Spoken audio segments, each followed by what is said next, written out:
अगले सूत्र पर चलते हैं। अगला सूत्र योग दर्शन का 35वां सूत्र है।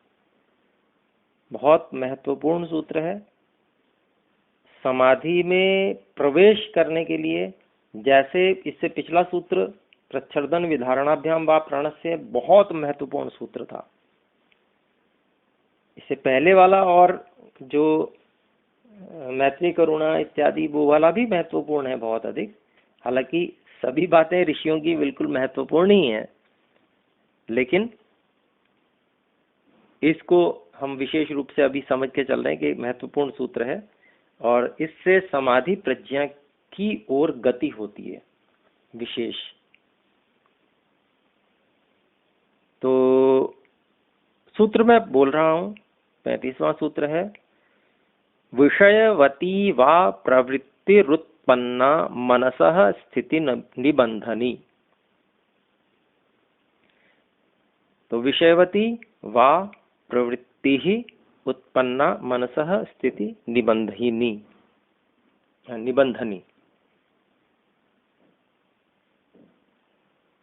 तो यह सूत्र है। अभिप्राय हुआ विषयवती मतलब विषय वाली, अर्थात कोई एक विषय, हम स्थूल विषय ले लेते हैं जैसे रूप रस गंध स्पर्श इत्यादि, वो विषय हो गए। तो ऐसे विषय वाली जो प्रवृत्ति उत्पन्न होती है वो मन की वृत्ति होगी। प्रवृत्ति उस विषय विशेष में मन की प्रवृत्ति, मन की वृत्ति, वह जब उत्पन्न होती है तो वह मन की स्थिति को बांधने वाली होती है। मन की स्थिति बंद क्यों नहीं पाती है, अर्थात हम मन की स्थिति को एक तरह से क्यों नहीं रख पाते हैं, उसमें कारण ये होता है क्योंकि हमारे बाहर के बहुत सारे अन्य आकर्षण रहते हैं। और यदि हमें, वैसे एक उदाहरण लें मोटा मोटा, कि जब हम इंद्रिय से विषय का भोग कर रहे होते हैं तो उस समय हम थोड़ी देर के लिए उस भोग में एकाग्र हो जाते हैं, तो सुख मिलने लगता है। जैसे हम मान लीजिए कोई स्वादिष्ट चीज खा रहे हैं, तो जब हम खा रहे हैं तो फिर बाकी चीजें उस समय थोड़ी देर के लिए रुक जाती हैं, उस विषय में हम एकाग्र हो जाते हैं और उससे हमें सुख मिलने लगता है, बाहरी विषय से भी। बस उसी टेक्निक का यहाँ पर प्रयोग ऋषि बता रहे हैं कि हमने एक स्थान पर एकाग्रता की और उस एकाग्रता में हमने भावना की, एक जिसको कहेंगे एक विषय की। जो 5 विषय हैं इंद्रियों के, उन 5 विषयों में से एक विषय की भावना की, तो वो विषय दिव्य रूप में बिना बाहरी सहयोग के अंदर ही प्रकट हो जाता है। वो एक विषय, जैसे मान लो रस विषय को कह सकते हैं।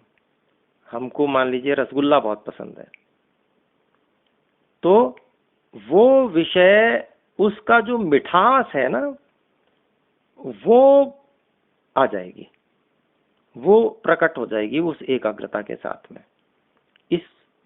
और उसकी निरंतरता बनी रहेगी। वो, इसका अभिप्राय क्या हुआ कि हमारा इंद्रिय के विषयों में आकर्षण है, रुचि है, तो अब वो जो सुख है, अब बाहरी चीज का सुख तो ऐसा होगा कि हमने रसगुल्ला मुंह में रखा, थोड़ी देर के लिए उसका रस रहा और फिर वह जो सुख है मिलना समाप्त हो गया। अब उसको रसगुल्ले को मुंह में नहीं रख सकते, या तो बाहर निकालना पड़ेगा या निगलना पड़ेगा।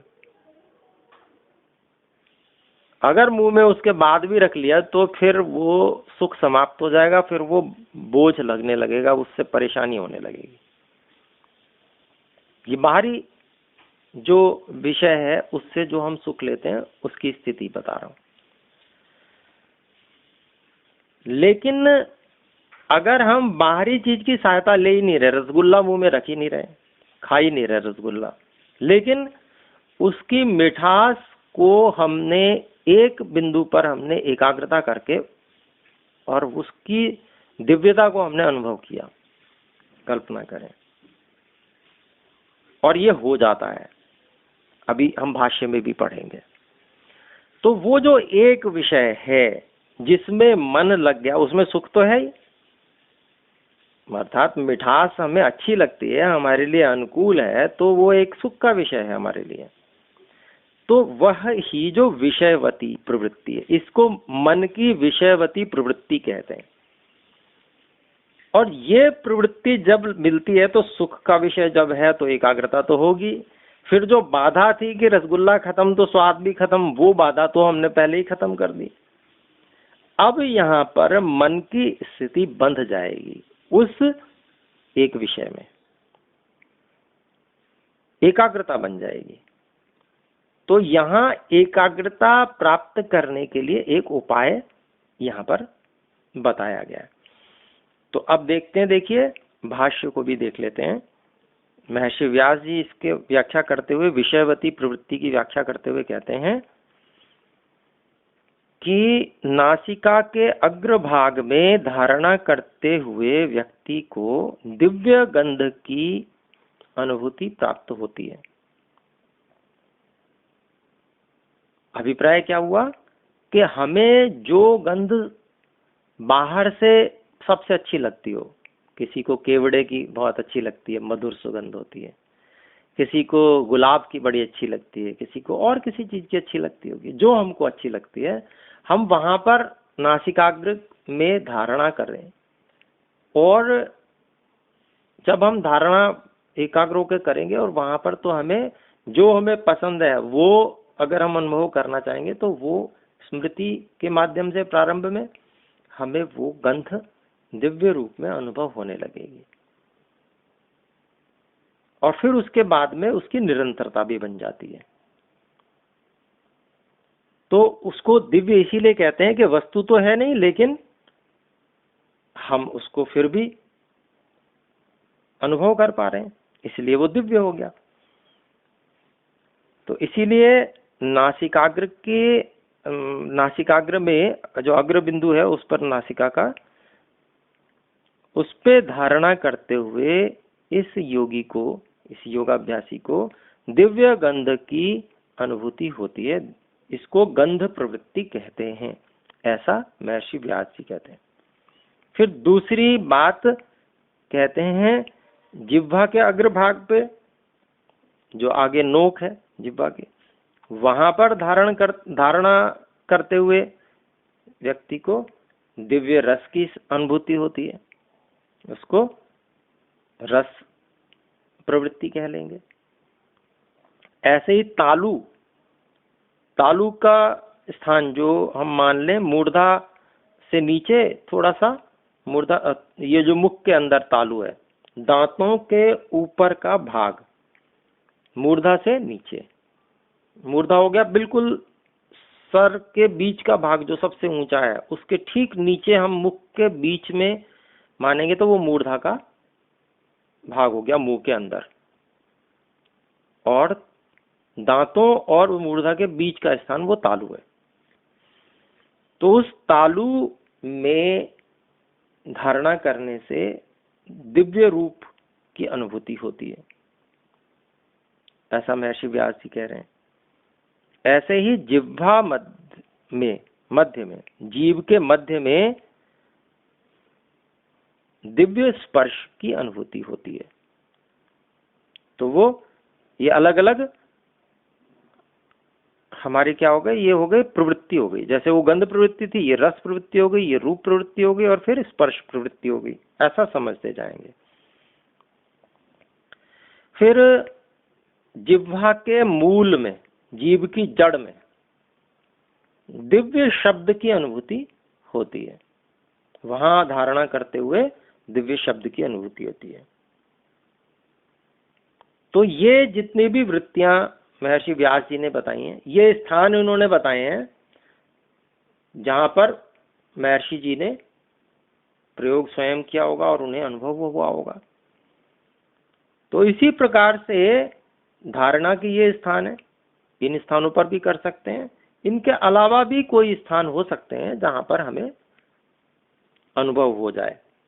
जैसे आजकल जो भ्रू मध्य है, भौहों के बीच में और या उससे थोड़ा ऊपर, वहां भी दिव्य रूप का अनुभव हो जाता है। तो ऐसे ये स्थान जो बताए हैं, ये इसको एक उदाहरण मात्र समझना चाहिए कि यहाँ पर अगर हम करेंगे तो इन बातों से हम समझ सकते हैं कि हमारा मन कैसे एकाग्र हो सकता है इन चीजों से।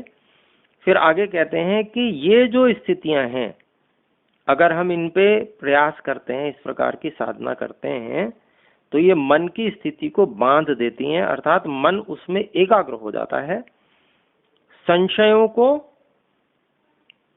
नष्ट कर देती है ये स्थिति। विषयवती जो प्रवृत्ति उत्पन्न होती है मन की, ये संशय को नष्ट कर देती है।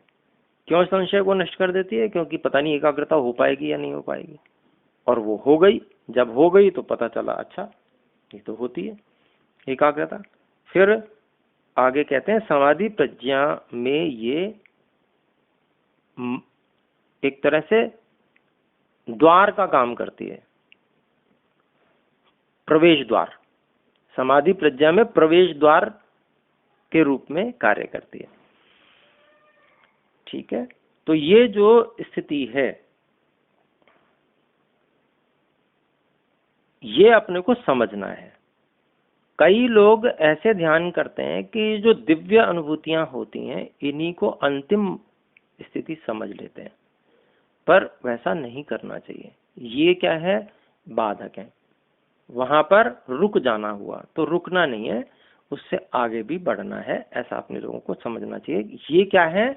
ये अनुभूतियां, दिव्य अनुभूतियां क्या हैं? ये वहां के लिए द्वार हैं, उस मार्ग के लिए एक द्वार है, वहां से होकर हमको गुजर के उससे आगे बढ़ना है, ये अभिप्राय। फिर और आगे भी क्या कहते हैं महर्षि व्यास? कहते हैं इनसे चंद्रमा, आदित्य, ग्रह, मणि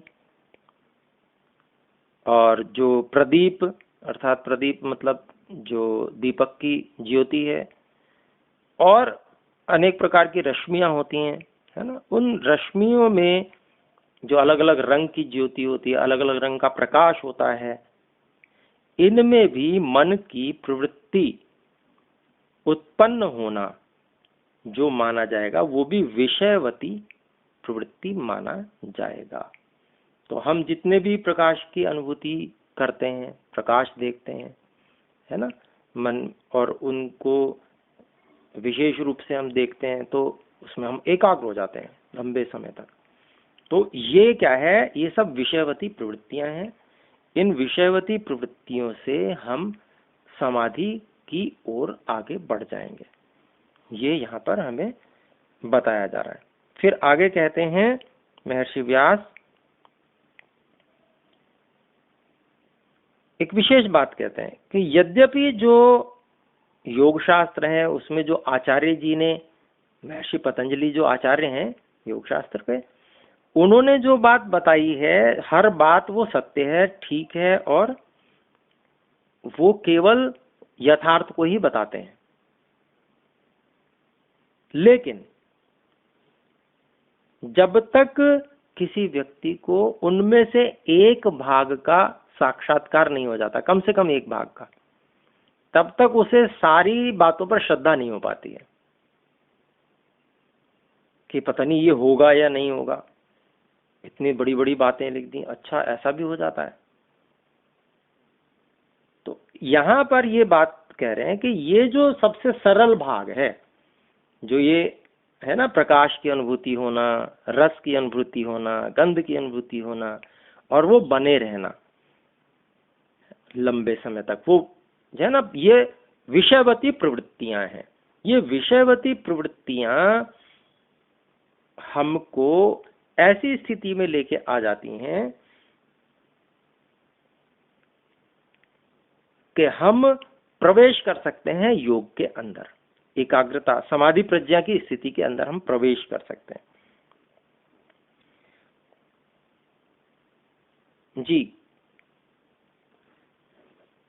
बोलें। बताया हमने एक गंध, दिव्य गंध, दिव्य रस, दिव्य स्पर्श, दिव्य रूप और दिव्य शब्द। तो इन पांचों में यदि मान लीजिए कि पांचवें स्तर पे अगर हम दिव्य शब्द को हर समय हमारी वृत्ति बनी हुई है, हर चलते फिरते उठते समय या ध्यान के समय, तो क्या यह आवश्यक है कि हम नीचे की जो चार विषय वृत्ति हैं जैसे रूप, रस, गंध और स्पर्श, इस पे भी हम फोकस करें? नहीं, इसमें ये कहा गया है, यही महर्षि व्यास जी कहते हैं कि किसी एक का यदि हमें साक्षात अनुभव हो जाता है तो हमें पूरे शास्त्र की बातों पर विश्वास हो जाएगा, तो हमें सब चीजों को करने की आवश्यकता नहीं है। केवल एक भी हमें कोई, मान लीजिए प्रकाश की हमें निरंतरता बन गई और हमें मन की स्थिति वहां पर बंध गई, बिल्कुल एकाग्र हो गए हम, तो अब इसका अभिप्राय ये हुआ कि अब हम समाधि प्रज्ञा में प्रवेश कर सकते हैं, वहां पर वो उसका मार्ग का द्वार है, ये कह रहे हैं। तो इसीलिए हम आजकल प्रकाश पे थोड़ा सा विशेष फोकस कर रहे हैं कि प्रकाश हमको दिखे और वो निरंतरता उसकी बने। तो ये विषयवती प्रवृत्ति है और इससे बहुत सारे फिर आगे समाधि प्रज्ञा में प्रवेश करके बहुत सारी जिसको कहते हैं ना सिद्धियां सी प्राप्त हो जाती हैं। तो वो सब क्या है, पहचान है इस बात की कि हम ठीक मार्ग पर हैं। सिद्धियां इसलिए नहीं है कि हम किसी को जादू दिखावें, दूसरे को अचंभित करें, इसलिए नहीं है, बल्कि अपने मार्ग के परीक्षण के लिए कि हम बिल्कुल ठीक मार्ग पे हैं, हम सफल हो रहे हैं, आगे बढ़ रहे हैं, हमें वो शक्तियां भी प्राप्त होती चली जा रही हैं जो हमें मिलनी आवश्यक थी। तो उसी के अंतर्गत होती है, जैसे मन की प्रवृत्ति से का उपयोग करके आगे सिद्धियों में इसकी बात आई है कि इस विषयवती प्रवृत्ति का उपयोग करके क्या क्या किया जा सकता है जब ये लंबे समय तक रहती है, तो ये आगे सिद्धियों में आएगा। ये तो वो करके देख सकते हैं हम कि हाँ हम कर पा रहे हैं या नहीं कर पा रहे हैं, तो उससे हमारा परीक्षण हो जाता है, ठीक है हम ठीक मार्ग पे हैं, हम आगे बढ़ जाएंगे। तो फिर उसके बाद में हमें मार्ग खोजना चाहिए, ईश्वर से सहायता मांगनी चाहिए, स्वाध्याय और अधिक करना चाहिए और ग्रंथों का भी स्वाध्याय करना चाहिए, क्योंकि ये तो सूत्र रूप में है। महर्षि व्यास जी ने व्याख्या भी की है, तो भी ये योग का क्षेत्र इतना विस्तृत है कि सब कुछ वर्णित नहीं किया जा सकता है। ये स्वयं वही वाली बात है, योग एवं योगस्य उपाध्यायः, योग ही योग का आचार्य है, गुरु है। अर्थात वो जो पीछे आया था ना एक श्लोक के योग करके फिर स्वाध्याय करो, फिर स्वाध्याय करके फिर योग में बैठो, इस तरह से योग और स्वाध्याय इन दोनों की सम्मेलन से, इन दोनों को करने से ईश्वर का प्रकाश हो जाएगा, परमात्मा प्रकाशित यथांत में। तो वही वाली बात है यहाँ पर। तो क्या है, मार्ग खोजना है, और ये मार्ग अनेक प्रकार से मिल सकते हैं। मान लीजिए हम प्रकाश को लेकर हम विषयवती प्रवृत्ति से मन को एकाग्र करने का मान लीजिए प्रयास कर रहे हैं, कोई गंध से कर सकता है, किसी को गंध का विशेष वो होता है ना, अलग अलग सबकी सामर्थ्य है।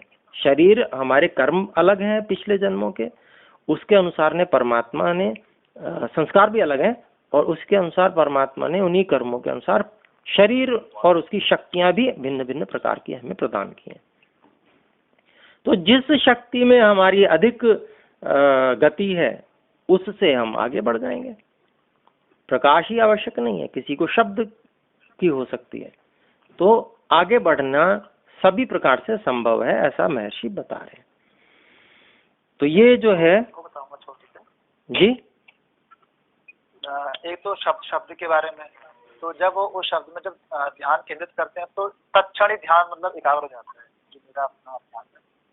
और दूसरा जो अभी प्रारंभिक प्रकाश को देख रहे हैं सागर, यदि वो उसका अभ्यास करते हैं तो एक समय ऐसा आता है कि फिर आंखें बंद करने की आवश्यकता नहीं होती, चाहे वो आंखें बंद करें तब भी दिखाई देगा, चाहे वो आंखें खोले तब भी दिखाई देगा। जी जी जी, बिल्कुल ठीक कह रहे हैं। ऐसी अनुभूति मैंने भी की है, क्योंकि मैं जैसे जब जाता आता हूँ, चलता फिरता हूँ, तो उस समय में वो जो भ्रिकुटी के मध्य में अगर हम एकाग्रता करे रहते हैं और चलते भी रहते हैं तो भी आंखें खुली भी रहती हैं तो भी वो दिखता है प्रकाश। तो ये अनुभूति मैंने भी की है, बिल्कुल ठीक बात है। अभिप्राय ये है कि हम एकाग्र हों और हमारे बाकी विषय छूटें, बस ऋषि लोग हमें इस स्थिति में लाने चाहते हैं। हम खाने पीने में हमको जो जैसे मान लो स्त्री आदि विषय, उसमें सौंदर्य में जो रुचि है, ये फालतू की रुचियां, मतलब स्त्री का पुरुष में होता है, पुरुष का स्त्री में होता है, और भी प्रकार की जो रुचियां हैं, ये सब हटके एक विषय में हम एकाग्र हो जाएं, ये ऋषि लोग चाहते हैं और उसी के विषय में हमें निर्देश कर रहे हैं। तो ऋषियों ने ये कहा कि हमारी जो, जब हमें एक चीज का साक्षात्कार हो जाता है तो फिर मोक्ष तक जितने भी सूक्ष्म विषय हैं उन सब में हमारी बुद्धि दृढ़ हो जाती है कि भाई ये बात ठीक है तो इसके आगे भी ठीक होगी, सारी बातें ठीक हैं, सत्य हैं। तो फिर हम जब दृढ़ विश्वास हो जाता है, वही श्रद्धा वीर्य स्मृति, श्रद्धा बहुत जम जाती है इस मार्ग पर, योग मार्ग पर।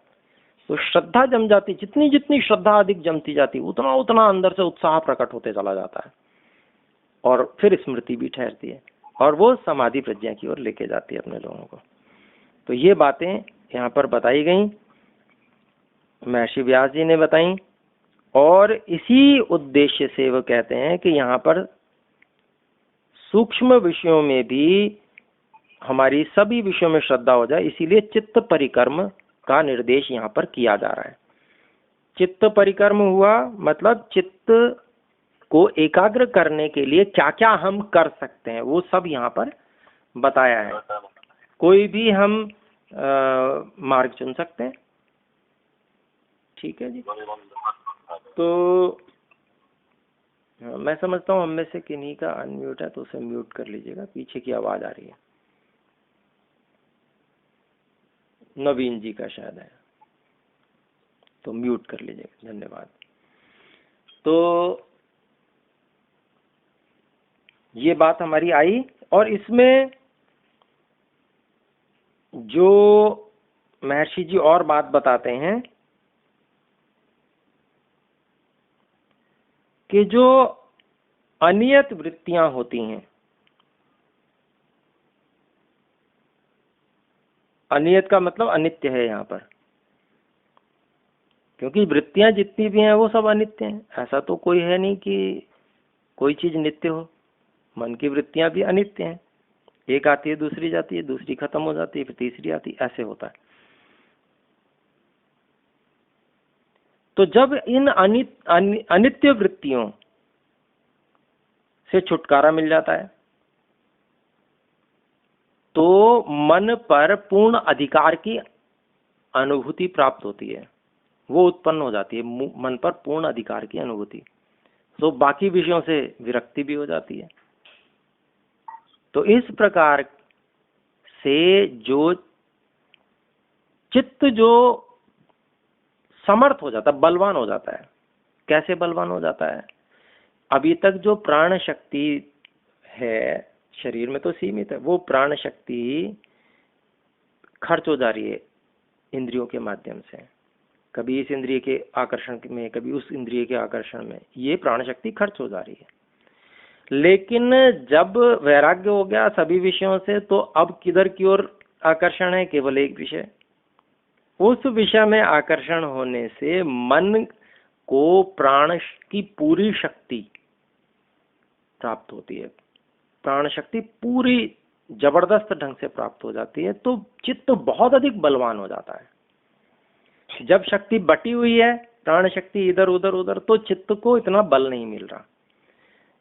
ठीक है, तो वशीकार संज्ञा उत्पन्न हुई, प्राण की पूरी शक्ति एकाग्र होकर अन्य इंद्रियों से हटकर मन को प्राप्त होने लगी। तो ऐसा जो चित्त है वो बहुत समर्थ हो जाता है, बहुत जबरदस्त शक्तिशाली हो जाता है। ऐसा जो चित्त होता है उसी को ये कहते हैं, वही ऐसा जो शक्तिशाली हुआ चित्त है वही प्रत्यक्ष करने के लिए समर्थ होता है उन सूक्ष्म विषयों को। तो अब देख लीजिए कितना काम करना बाकी है। ठीक है, तो इस बात को समझना, बिल्कुल एक एक चीज वैज्ञानिक रूप में स्पष्ट कर रहे हैं ऋषि लोग, कोई बात छुपा के भी नहीं रखते, और एक एक चीज को है संस्कृत में, मैं उसको हिंदी में कन्वर्ट कर रहा हूँ, बदल रहा हूँ। आप भी पढ़ेंगे, देखेंगे जब संस्कृत आ जाएगी तो ऋषियों ने क्या शैली दी है, कैसे खोल के एक एक चीज को, विज्ञान को रखा है। वास्तव में उनके प्रति, ऋषियों के प्रति कृतज्ञता हृदय में बार बार आती है कि ऐसे सबके कल्याण के लिए ऋषियों ने ऐसी उत्तम और सारी चीजें एक एक खोल के क्रम से कि कैसे होगा बता रहे हैं। देखिए साफ बता रहे हैं यहाँ पर कि जब मन पर पूर्ण अधिकार की अनुभूति आ जाती है तो वह स्थिति ऐसी होती है कि उस समय चित्त अत्यंत समर्थ बन जाता है, बहुत अधिक शक्तिशाली बन जाता है। और वही स्थिति चाहिए किसके लिए? साक्षात्कार करने के लिए। तो वो स्थिति चाहिए। अब देख लें हमको वो कैसे प्राप्त होगी, हमको कैसे करना है, ये अब हमारा अपना विषय है। ऋषियों ने तो बता दिया कि ये ऐसे करना पड़े। फिर कहते हैं और ऐसा होने पर, जब ऐसा हो जाता है तो श्रद्धा, वीर्य, स्मृति, समाधि बिना बंधन के, बिना किसी रुकावट के होते चले जाते हैं। ये स्पष्ट वाक्य लिखा हुआ है व्यास भाष्य में अंत में, इस सूत्र की व्याख्या के अंत में। जब ऐसी स्थिति हो जाती है तो श्रद्धा, वीर्य, स्मृति और समाधि बिना बंधन के, बिना रुकावट के होते ही चले जाते हैं, रुकते नहीं है। तो ये बात आज आई। मैं समझता हूँ आज हमारा एक ही सूत्र हो पाया और 7 बज गया। लेकिन देखिए एक भी हो लेकिन वो अंदर उतर जाए, समझ में आ जाए और वो जीवन में आने लग पड़े तो सफलता है समय को लगाने की। तो ये एक एक बात जो यहाँ पर ऋषियों ने बताई है, महर्षि व्यास जी ने, महर्षि पतंजलि ने, महर्षि पतंजलि जी की ही बात को महर्षि व्यास जी विस्तार से बता रहे हैं। तो ये इतनी उत्तम बात हमारे सामने आई और अपने लोगों को इस पे ध्यान देना चाहिए। तो आज हम विराम करते हैं।